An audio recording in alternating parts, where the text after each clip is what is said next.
Bonnie's off this week. I'm Melinda Henneberger. Surprise, you're a daddy. Advances in DNA testing are making it easier for children of sperm donors to track down their biological fathers. Although the majority of donors want to stay anonymous, genetic testing is now able to reveal ancestral origins, donor numbers, and some biographical information. Some sperm banks overseas are now adopting new policies to identify donors by fingerprints rather than a number, making it harder for men to be found.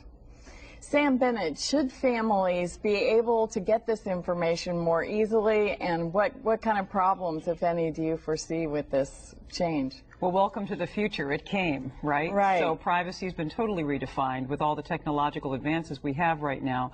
Bottom line, I think we're dealing with the primal urge that all of us have. We want to know who our ancestors are. We want to know who our dad is, our mom is.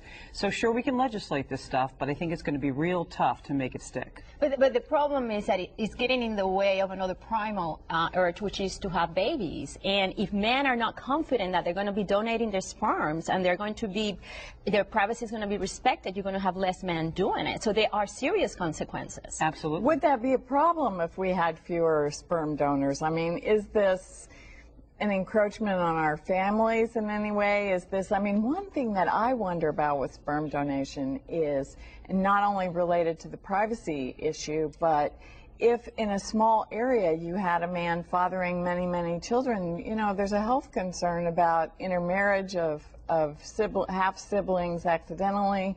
What do you see as the issues here? I think it's very important. I mean, look at how much genetic testing is going on now to see what problems your child will have in the future, to be able to tell about autism or various other diseases. I think it's a very real concern, and it's something that parents are entitled to know as well.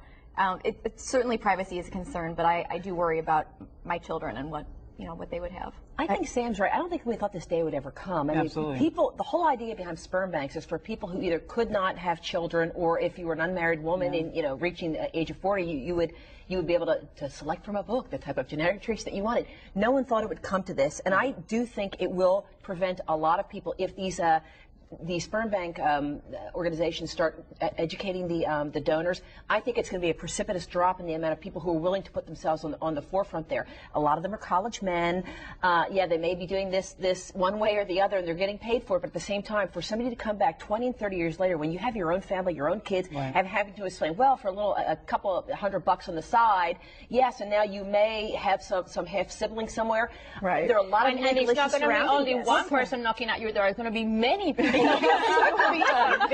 could have a family people, reunion. right? Yeah, Thanks for watching TTC Extra. Whether your views are in agreement or to the contrary, please join us next time.